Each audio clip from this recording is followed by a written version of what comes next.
the players, the personalities who come from around the world to play professional soccer in the United States.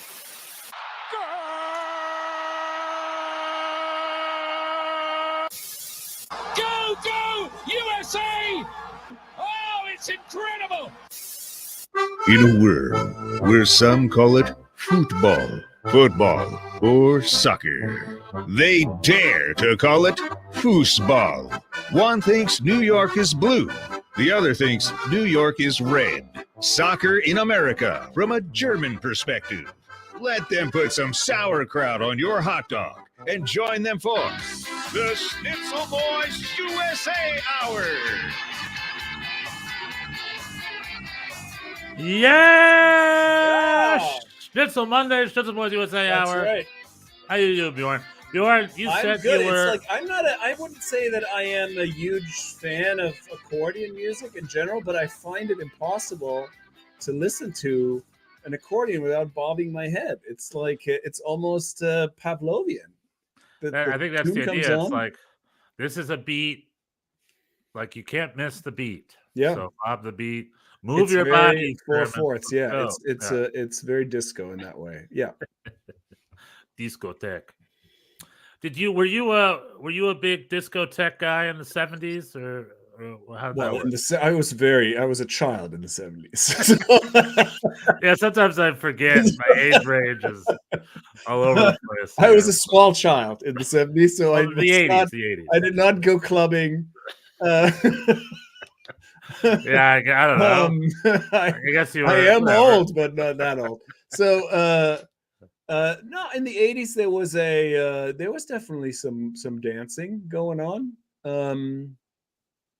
When I was a young person, I would go to clubs. In Germany, it's different. In Germany, a lot of people go to clubs just to stand around. Like the ratio of dancers to standers in Germany is like probably 7 or 8 to 1. That's great, but that's whereas in the US that's not the case. In New York City, when I came to New York City, everybody danced. If you go to a club, everybody's dancing unless they're like actively trying to pick somebody up. they are dancing. That's the point of the whole thing. It's too loud to talk. Like, what else are you going to do? But in Germany, there's a lot of like.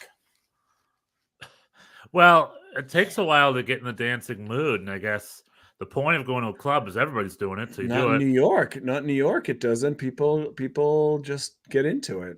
Well, that's what I'm saying. Where in Germany, a lot of people didn't want to move, so like it exists, but we're not moving.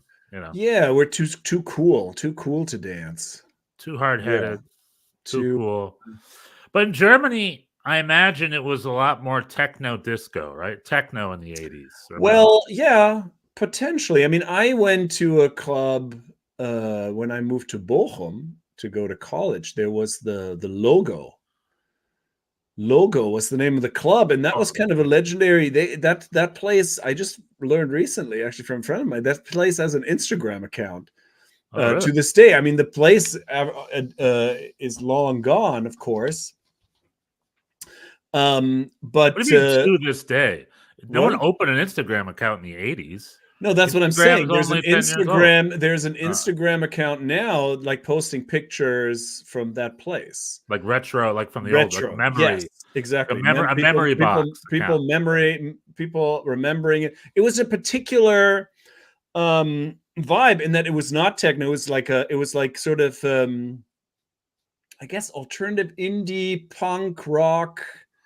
Very guitar heavy, but like an interesting sort of mix of like goth, but not like mainstream goth, like the Cult, but not the Cure, Husker Du, but not the Ramones. Like a very sort of specifically kind of fringe. So there's still you'd find something like that in Williamsburg, right? That's like a Williams. Or is it even more specific than that?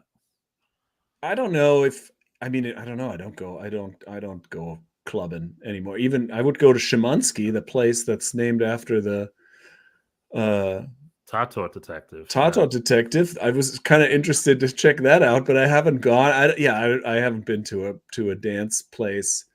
No, I don't think in New York. In New York, it was definitely more. In New York, people play dance music at clubs, Right. like whether it's techno or house Rhythm is or a dancer.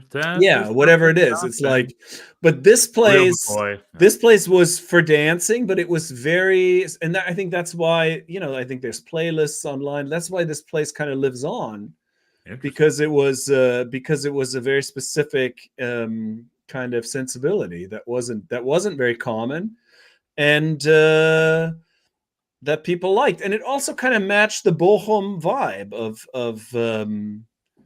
being kind of blue collar and but with a little twist. I don't know. It was a cool place, and that's where I used to go, bang my head to the tunes. Like Wayne's World. Very cool. Yeah, it kind of reminded me with the whole very specific type of music. One of my favorite online stories, internet stories, I don't know if I've talked about this before, and this is a little bit of a tangent. I was going to find a way. It's been we have been on a tangent this entire time. Yeah, there's only 2 games to talk about, so whatever. Anyway, one of my favorite internet mysteries is called "The Most Mysterious Song on the Internet." Have you heard about this, Bjorn? I have not. No. Okay, the story goes. So the internet is, and I've done this before. The internet is a great place where you find old, obscure songs and albums and have people identify it. In fact, more times than not, it's like the band's coming out being like, yeah, that's my single from 30 years ago. But there's one song that has been uploaded a few times. It was uploaded in some random forum in the early aughts, and then it was like found again and extended. They found the original source and extended it. And the whole thing is like, hey, can anyone identify this song? And it's 20 years and counting, or a little under 20 years, because 06, 07 to 2023, so 17 years or so. No one can identify this song. It's a mysterious song that millions and millions and millions have heard it. It is a huge. The song's on YouTube. It's got millions of hits. So this obscure band from the 80s that put the song out are more popular now than they've ever been. And no one can. A lot of hoaxes have come forward, being like, "Oh, it's this and that." Like a lot of people pretending to discover it, but the original song was never discovered. And the source of the original song is from German radio. There was a show on NDR called Musik für typical German name of a show, Musik für junge Leute. That's what it was called, music for young people. Yeah, very no mystery of what the program. Very on the nose. Yeah. And the host is a guy who still hosts that same show. He's a British expat named Paul something. He's a British expat who's lived in Germany for 40, 50 years now. And they have reached out to the radio station to find playlists of that day because it was ripped off an audio tape recording from someone who recorded off the radio in the 80s. Okay. And they still can't find anything about that song. It is just the most mysterious song on the internet, and it's like a very, at the time, it was a very like it's like an 80s punk song. It's English language, or it's hard to tell if it's English or Swedish or what. We think it's English. It is English, but like you listen to the accent, like is it a German band? Is it a Swedish band? Is it an English band? I have to look this up. I bet I know this. No, if you knew this, you would be very, very popular. But what I love about it is at the time it's a very whatever punk song, but because the 80s are popular, like it's a much cooler song now because it's like a time capsule of that. It's like an homage to that era. Here, I can do it. I can share it on thing here. It's not like I said, copyright's not a problem. No, not a problem at all. Because if it was copyright struck, the mystery would be know over. Who it belongs to, yeah. And then there's been covers of it that are really, really cool. Like it's a whole community. But this is, if I'm not mistaken, this is sort of the ripped, remastered, best version of it we have here. Let me put it up. Share screen. Must do thing. All right, ready? And can you hear it? Yeah.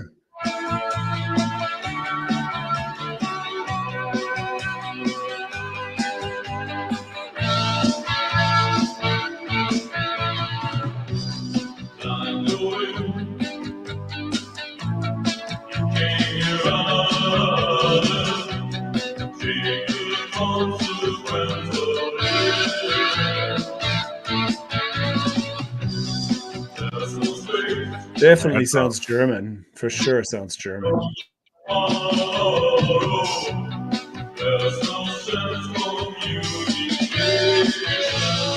And this is the main bit.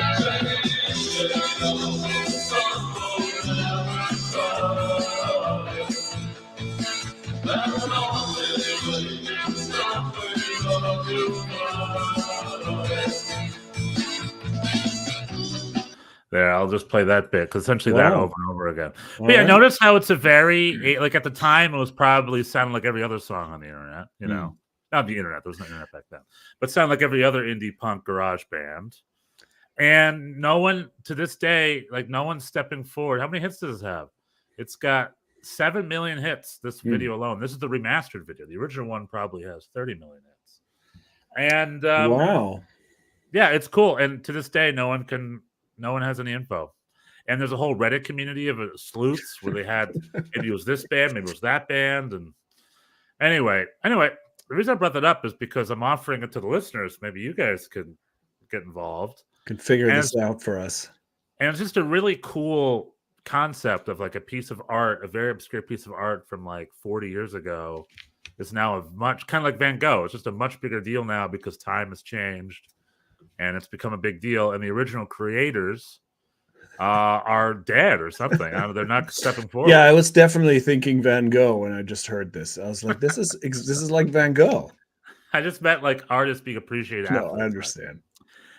Well, anyway, going back to the Instagram memory box, there should be an MLS 1.0 memory box of people in stadiums in the 90s sharing photos because MLS is a thing. And I went to the LAFC Western Conference Final. You went. I saw on the Twitter you posted a picture. I was like, oh, he went. I didn't even know. I went. I was there. Schnitzel Boys on the ground. It was the last live game here in SoCal till the new year, so I figured let's go. So you were like, let's do it. Let's do it. The reason I went is because my ticket rep, because I have a deposit down with LAFC, called me and said, we have seats just for the people with deposits down, special seats for you. Ooh. And I was like, oh, and they're like, yeah, but we got so many. If you want to bring a friend, call me back in a day. It's not going to be a big deal. I asked a friend to come. I called the next day. He's like, oh, we're sold out.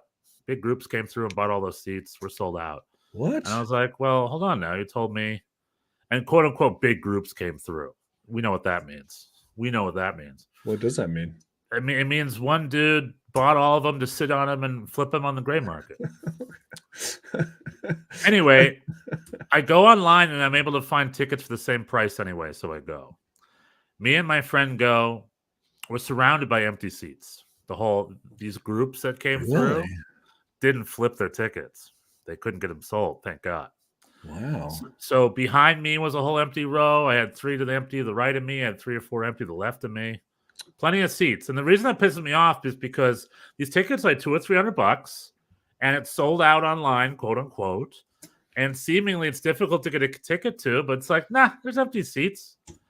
The ticket, I'll always harp on this. The ticket sellers need to do a little better.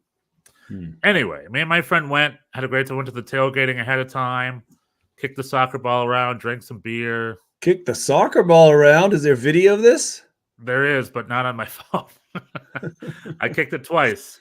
Once, they have all these games where you kind of like in Sports Studio, there's like the whole Torwandschießen, where you kick a ball and there's a couple holes to make it through. I kicked it bullseye. First hole, first shot. Bingo wingo. What? Then I went across the field. They had a giant dartboard display where you kick a ball on this gigantic dartboard. And I missed the dartboard and I almost kicked the ball out of the field. So it was big thumbs up and a big thumbs down. Feast or famine for you. Feast or just famine, 100%. But no, and then we caught the tail end of it. I think there was more tailgating to be had. Like there was this empty lounge, but when we were going to it, it's being broken down. But then we go into the stadium, and LAFC does this thing where they have a hawk flight. And I thought it'd be Will Ferrell, but it was not. It was Connie Britton. Oh, of the White Lotus, yeah, season exactly. 1. Yeah, well, I know her from Spin City. I think she was on Friday Night Lights. Okay. She's a great actress, but she's like some TV, I don't know. It's like, ladies and gentlemen, Connie Britton. I'm just like, okay. Thank you, Scotty Britton. I mean, it's LA. What do you think? You're not going to get.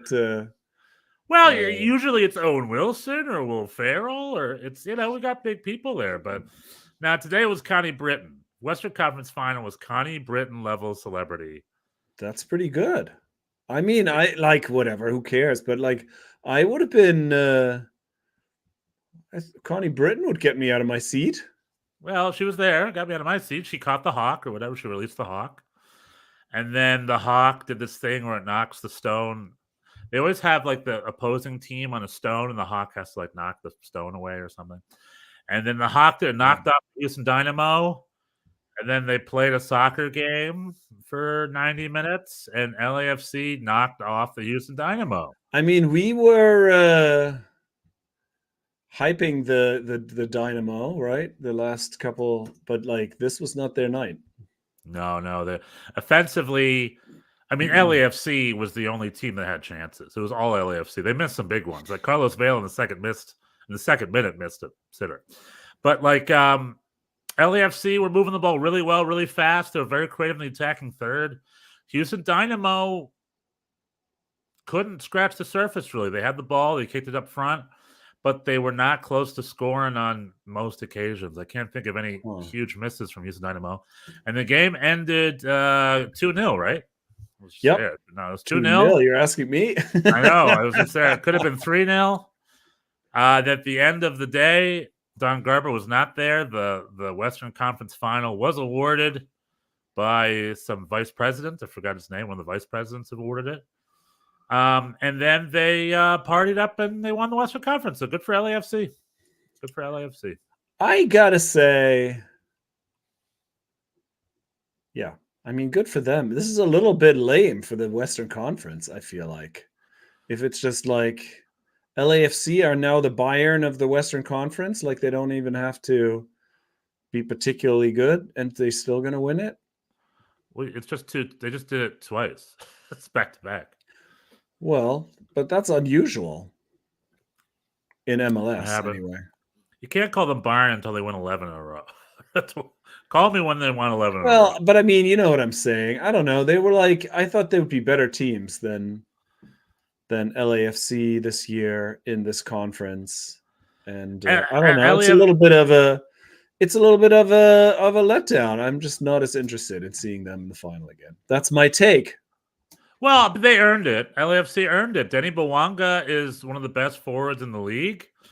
Carlos Vela is in great shape. He's, like I said before, he's got to be the best Mexican. And this is it for him, right? This is it for him. Probably. I think it's 35, and he did, we're clapping on his way. He was subbed off in the 75th minute. Because he's 35. He's got 35-year-old knees. And this is his might have been his last home game. Giorgio Chiellini, Timothy Tillman. I mean, the team, the team's got players. I don't tell you. They're a good, deep team that play well together, and they play good soccer. And what I've noticed is they just move the ball so fast up the field. And their attacking third is dang creative. I mean, Steve, I don't know if it's all Steve Trundolo, but the mayor of Hanover has them playing well. It's good. I mean, the better team won in that game. Definitely. Yeah, I mean, from what I saw, definitely Houston didn't have their usual flow. And I guess Ben Olsen had complaints about the field. Did you hear that? He said He said the field stinks. They have concerts every 3 days. The field sucks. And I mean, he sort of qualified. It was like, I didn't think that I'm not sure that was made a difference to the score line, but like, I mean, why bring it up then? Like, so he clearly, they're both on the same field. The field. It's not bad for one. Well, he was saying his point was like they have, they rely a lot on their midfield passing, and that was disrupted by the shitty field. I am not happy about that. I mean, I saw the field looked good. There's much worse fields in MLS. I mean, LAFC won by beating that. Seattle I don't know. I think it seemed like from what I saw online, it seemed like obviously this was like, being a sore loser. Nobody agreed that the field is why the Dynamo lost, but it seemed like this is a thing. A lot of people were like, yeah, the field does suck. Like, it doesn't seem like It seemed like that was acknowledged as a problem. Wow. Even though nobody, people didn't think that this It's was. not, when I watch teams play in Central America, the field is visibly crappy. And when I watch teams play in Chicago Fire's old stadium, those fields were also visibly terrible. The LAFC field might be below average, I guess, but it's not visibly terrible. It looks like a soccer field. I don't know. It looks like a flat soccer, natural It grass. stinks. According to Ben Olsen, it stinks. Well, according to Stevie G, it's great because they won the Western Conference title. But also, LA. I guess the big talking point would be with LAFC is when they went up to play Seattle. It was a very one-sided ref game, they'd say, and then Seattle got a little shafted by the ref. I mean, I don't really look at that game super closely. Oh, with that handball on the line, etc. No, that was a different game. This is the LAFC Seattle game. Oh, right. The big calls were in the other games, the Cincy game and the Houston SKC game. But overall, there was an instinct of like Ted Uncle being very one-sided on the LAFC Seattle game. However, but talk about surfaces like Atlanta and Seattle. Would you rather play on those surfaces? Those are like carpets. I hate those turf surfaces. To me, those are tough surfaces to play on because they're not great for goal scorers. Like the ball flies a little high. You land a little hard. I don't know. Just like an Atlanta and a Seattle and maybe even a New England and I think a Charlotte too. Like those turf surfaces. I'm curious if a player would rather play on those surfaces or on something like an LAFC surface. I guess Ben Olsen would. I don't know, but he's an MLS lifer. He loves the turf. I guess. I don't know. He was unhappy.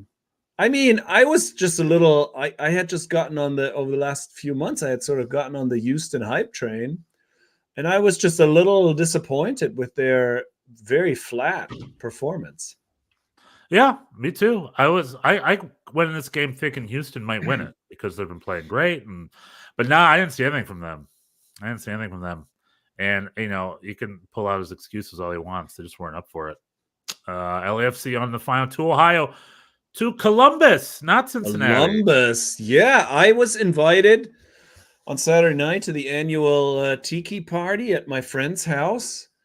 And so I watched the first half at my home. And Cincinnati was up 2-0. And I was like, oh, this goose is cooked. I'm going to have some Mai Tais. And I did. And then I looked at my phone hours later and was like, whoa. Turn around. Total turnaround. Wilfred Nancy, coach of the year in my book. There was I mean, I'm not going to say that I predicted this or anything, but there was a sense that you got when you saw the game that Cincinnati was sitting a little too far back with their. I mean, obviously, it's always a thing, right? Like we were watching this, and we'll talk about this in the next hour. But there was that Leverkusen Dortmund game where Dortmund was very, very deep for almost the whole time, but they had a lead, So I feel like those are the kinds of games where this whole idea of XG, et cetera, sort of goes out the window because it's like as long as you have a lead, you sit back, right? And or you can't, or that's the. Like Cincinnati just did not even want to have a little bit of possession. Like anytime they had the ball, they just went direct and like went long, and it worked. It worked that one time, and then they had another one by. But it did seem like they just conceded the entire field to Columbus, and so that did seem a little risky. But at the same time, if you're up 2 goals, that'll do you more often than not. But it seemed like I watched the whole thing later, the second half and the overtime. It seemed like once they equalized, even Cincinnati did not have a way back. Like they had just were not able to pick it up again, pick up their offense again, and it was just it seemed like a foregone conclusion that Columbus was going to score. Yeah, I should have Googled this ahead of time, run around all over this weekend, but I assumed that the game would be on the Sunday. Like I thought like one game would be Saturday, like it was Sunday. Oh, right. But no, it was playing. It played right before doubleheader. Yeah, right before. And No, I was if you were on the way to the tailgate, you weren't going to watch it. It and was when the game was over, I saw Columbus versus LFC on the screen, and that's how I learned Columbus won. I was like, oh, I thought the game was tomorrow. It was. I mean, it was an interesting game. It was an interesting game to watch for that reason. That like Columbus was really had a lot of the ball even in the first half, but like then that and 275 gets you on the subway, right? So you don't. It doesn't mean anything, and Cincinnati scored early and then scored again right before halftime, and you were like, all right, that's it. Also, one of the big, I just want to say that the big talking point, it's a Brandon Vasquez versus Christian Ramirez thing, right? Both got a goal. So Brandon Vasquez is scoring. He's not scoring as much as he was last year, but he's still scoring. And then Christian Ramirez got the winner. You got the overtime winner. And Christian Ramirez has been proven to be quite a smart little signing from Hibs. Well, he's coming off he's not a starter. He's coming off the bench. He's coming off the bench. And they got him from Hibernian as being this leading scorer in Scotland or whatever it was. And that was another interesting facet of the game that they were playing, because it wasn't just Christian Ramirez who was on the bench. Julian Gressel also is not a starter currently. Wilfred Nancy gave Mo Farsi the spot, who has an interesting story because he's a futsal guy. He was a futsal player. I guess he got a futsal. He's like futsal player of the year. He got some award, and then that got him a pro contract, and he played for the Crew 2 for a couple of years, and then got promoted. Like he really got the spot through the side entrance. Like he does not have a typical career, and he has now displaced Julian Gressel because he's very fast. He's got the speed. He's good on the ball, and Cucho Hernandez is also not like a classic sort of number 9 that's looking for crosses in the way that Christian Ramirez is. And so also that's what Julian Gressel's strength is. He's a really good crosser, but he's not like super fast or not a great defender. And Mo Farsi got the call, and Mo Farsi did not have a good game. He had the giveaway basically that led to the first goal for Cincinnati. And the turnaround started when, not just with Ramirez, but both Gressel and Ramirez came off the bench, and Christian Ramirez got the assist. Julian Gressel got the assist on the first goal. So it was interesting how that made a big difference, that change. And yeah, Wilfred Nancy obviously had the right hand. And now, of course, it's the question: what's going to happen in the final? Is Gressel and Ramirez are going to start, or are we going to go back? Is he going to go back to this setup where they come off the bench? Cucho Hernandez also deserves a lot of credit, I feel, for just being a really sort of selfless and aware kind of flexible striker. You know, like great signing. Another great signing. One of those signings that made me jealous because he was signed. Either last summer or the summer before, when the New York Red Bulls weren't signing anybody. He came from the Prem, Watford, right? Watford, but he was on the books at Watford. He wasn't playing for Watford. Yeah, he wasn't. He was on loan at various like second division teams and stuff. He's like one of those dudes who's very well scouted. Nothing about his time at Watford said that he would tear it up. Right? He was just a guy on the books, but he had the potential when he was younger, so the skills were there. And they were able to pay for him and bring him here to set him up to succeed. And it worked. He hit right away. And the dude's a great number 9 up top. Excellent scouting on Columbus. And the Columbus has been doing it right. I mean, you know, Cincinnati is definitely the favorite, the better team overall this year. But Columbus had their number in the game. They have the better coach. I mean, Wilfred Nancy is proven to be the best MLS coach in recent years, right? Of his work as Montreal, now his obscure work here in Columbus, off to the MLS Cup again. And, you know, Wilfred Nancy will probably be a little bit more prepared at home next week against LAFC. I don't know. I give it. Well, I mean, I think they're suspect defensively. They gave up 2 goals. They don't. Right. They have that center, but they got NYCFC reject Malta Amundsen, who was a left back that we didn't want. They took, and he's now playing center back for them. He got sort of smoked on the first goal. Like they're not a great defensive team in the sense that you would be like, oh, like I don't think. I mean, who knows? But I wouldn't say they're the favorites against LAFC necessarily. No. I mean, obviously having home court is or home field is gonna be big for them.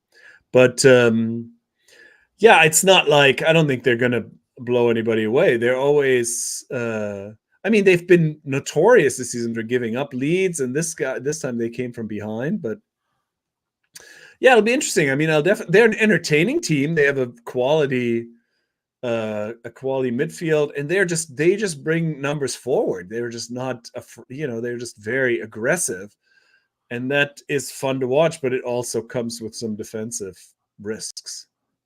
Another thing I like about Columbus is their goalkeeper, Patrick Schulte, has been doing really well. I think he's had a good season. And he's a youngster from the draft. They drafted him last year from the MLS Super Draft. I mean, what Super Draft players play anymore? And that was actually true for both goalkeepers in this game, because the Cincinnati. Oh, yeah, it's Roman Celentano. Roman Celentano is the same story. He got drafted higher, actually. Yeah. Oh. But I love seeing that, and then I did look at the draft a year or two ago. The top 5 to 6 players are like, oh, yeah, these are relatively active players. So draft players are still contributing, but that's really it. Yeah, the first, right. Yeah, first 5 or 6. After that, it's a lot of obscurios. But anyway, good on Columbus. It's the playoffs. They earned it. They won their games fair and square. They got from 2-0 up, blowing a 2-0 lead. Cincinnati's got to be disappointed. And maybe if they had a stronger center back presence. Matt Miazga's gotta, that's gotta hurt. That's gotta hurt. Justice. Yeah, 5 games, baby.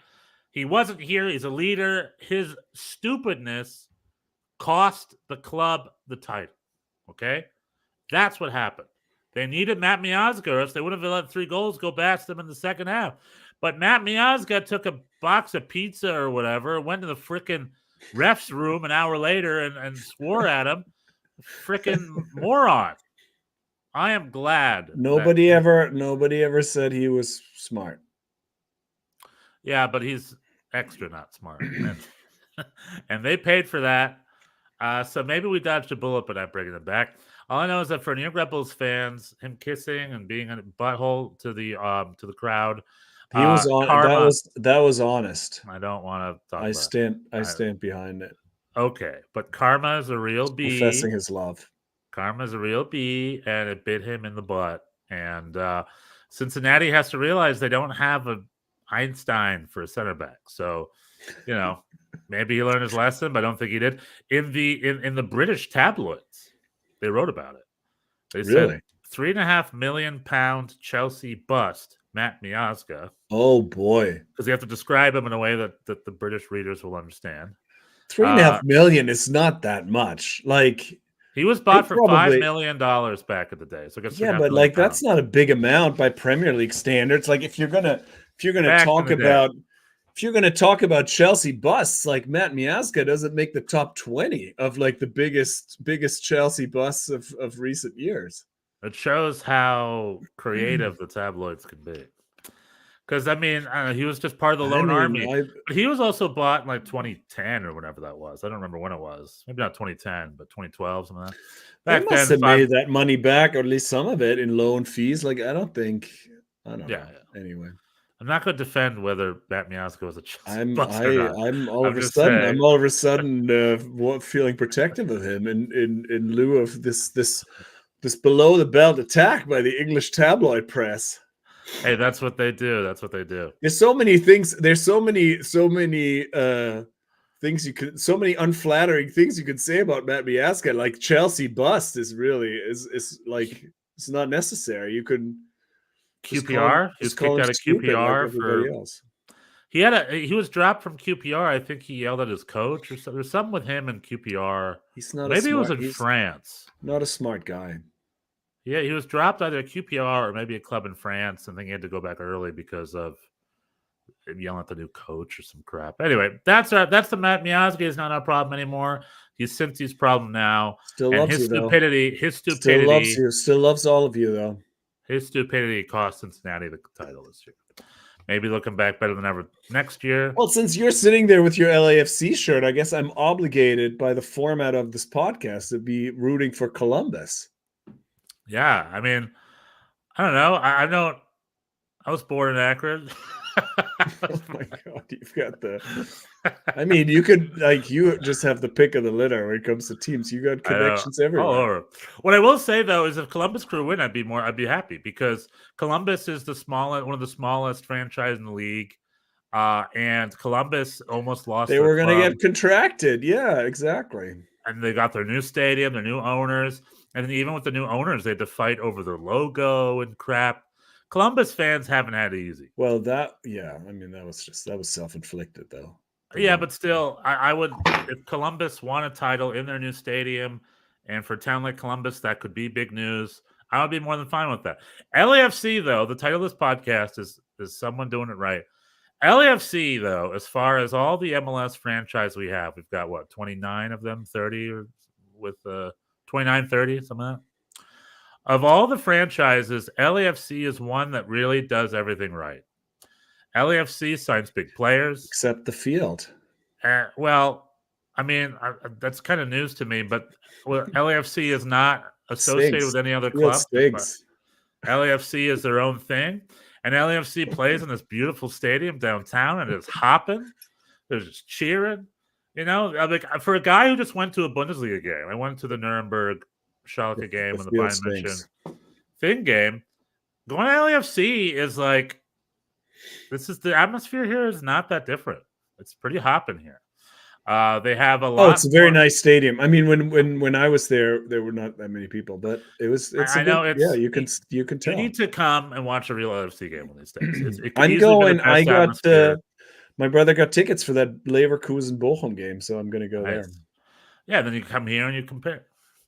But I'm just like the LAFC because the American stadium has a lot more bells and whistles than German stadiums do. You know, there's more creative food and entertainment and But the 32-52 packed and yelling and screaming and standing the whole game. I mean, that's what you get at a Bochum game and a Leverkusen game. So good on you, LAFC, for being just a overall. Great franchise. I guess you have to work on your field quality, I guess. Again, I'm very suspect of that. It stinks, according to Ben Olsen. It looked like a good natural grass surface to me. I don't know. I didn't see when you hit the ball and you missed the dartboard. Was that a surface? Was that also a surface issue? No, that was a user error. We call that. That was me just missing the frickin' thing. That was me just missing the frickin' thing. So that's good of you to not blame the turf for that. I should have gotten my hole-in-one video ready. It's around here somewhere. Let's see if I can try to think. I don't even know how to get it on the computer. I'm such a fool. Well, next week. I might have to do it old school style. Yeah. Oh boy. Let's see here. I'll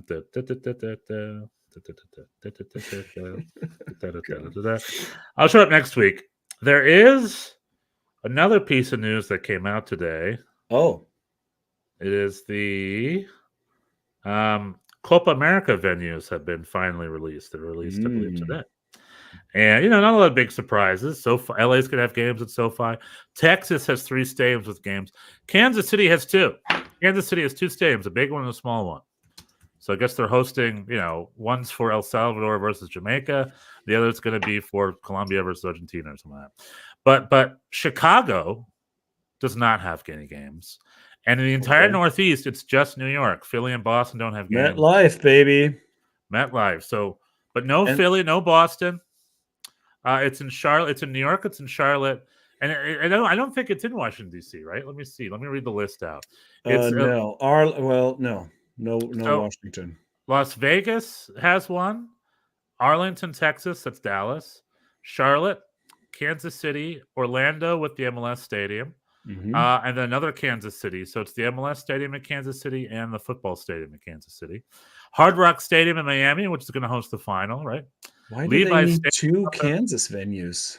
I know. Like I said, I'm assuming one is for the Jamaica versus El Salvador or something, and then the other one's going to be for Colombia versus Argentina or whatever. I know it's a good question. They have 2 stadiums right next to each other, and I just don't understand why Kansas City is such an important city to host the games, whereas Chicago, Washington D.C., Philly, and Boston were left off the list. You know what I mean? Seattle was also left off the list. I'm in good shape because here in SoCal, I can go to SoFi, Vegas, and I can take a trip up to San Francisco if I need to. And Glendale, Arizona isn't too shabby either, which is, I believe, right outside of Phoenix, maybe. But so Southeast, Texas has 3. Southwest, excuse me. Southeast is pretty well done with Miami, Orlando, and Atlanta, and Charlotte, all in the Southeast. No Nashville, no Chicago, no Seattle, and like I said, no DC, no Philly, no Boston. And those are your stadiums for the Copa America this summer. Well, all right. Okay. Are you going to try it? Are you gonna try yeah, to I go was to just one of looking. MetLife? I guess Argentina is going to play. So Messi's going to play at MetLife. I have seen Messi play at MetLife before, actually, for the 2016, right? the previous Copa America final. Yeah, where I had such nosebleed seats that it could have been my parents playing, and I would not have been able to tell.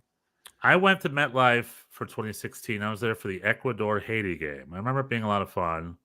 I was pretty high up. It was fine. I don't know. I was like high up in the end line. This was pretty high up. We had fun hanging out with the Chilean fans. That was a good time. But I remember like Messi missed his penalty, and I only found this out via my phone. I did not. You didn't even see it. I didn't. I mean, I saw somebody miss, but I didn't know who it was. And so it was pretty high up. I was back at MetLife this summer for the Arsenal Man United preseason game and had better seats, and it's good. It's fine. It's a big place. But yeah, I don't know. We'll see if I make the effort. I mean, there's also the Euro. I'm sort of interested in that, but the Euro draw came out. I guess that's for the next hour. We'll save that for the next hour. Yeah, Germany versus Scotland. Let's see if I can just leave you here. The podcast listeners maybe aren't going to be able to see this, but I did just send myself, I believe, if this works, I sent myself the video, the great video. Is it coming? I sent it to my email. It hasn't made my email yet. Still trying to make my email. Let's see here. Oh, I was going to ask you, where did you get? It said Argentina was playing. They haven't even made the groups yet. How did you? Well, there's 4 seeded teams. Like the seeds are out. Argentina, Mexico, U.S., and Brazil are seeded in their various groups, and so we already know where these teams are playing. Like the U.S. is going to play Arlington, Texas, Atlanta, Georgia, Kansas City. Argentina is going to play also Atlanta, MetLife, and Hard Rock. Oh, and so that we know. So I'm sure we also. But the draw does not happen. We don't know who they're. We know that they're playing. We don't know who they're playing. But the draw will happen shortly. It's going to happen on Thursday at 7:30 p.m. Eastern. Oh, who was SoFi again? Did it say who SoFi was? Say that again. Did it say who was at SoFi? I don't know. I'm just seeing in this thing that I'm looking at, it's only Argentina and the US. I don't know. I don't know. We'll find out all of this on Thursday. Excellent. All right. Do you see this? Yes, I can't I see do. the thing. All right, everybody. We're going to leave you with this. Brilliant work. There he is. Has a drink in his hand. Never losing eye contact with the ball. Very good. Yeah, never puts down his drink. Oh, full on toe poke right down the middle. Nice. Hook 'em horns. And that's how we do that. That's how we do that, baby. That is some Schnitzel Boys skills right there. Leaving you that. That's the kind of skills LAFC needs to win. Steve Trundle, back-to-back titles. We need the toe poke. Toe poke down the middle. Steve Trundle is going to win MLS Cup, and then by January, he's going to be the new head coach of Hanover's X90. Oh, definitely. You heard it here first. You heard it here first. You heard it here first. All right. Tschüss, so USA Hour. Bis nächste Woche. Now we got the Germany Hour. We talked to groups, a little snowy interference. Bochum won a game. Bochum won a good game. Bochum home game. First home game win. Well played. All right. Tschüss. Merch and tell your friends and fan and, bye-bye.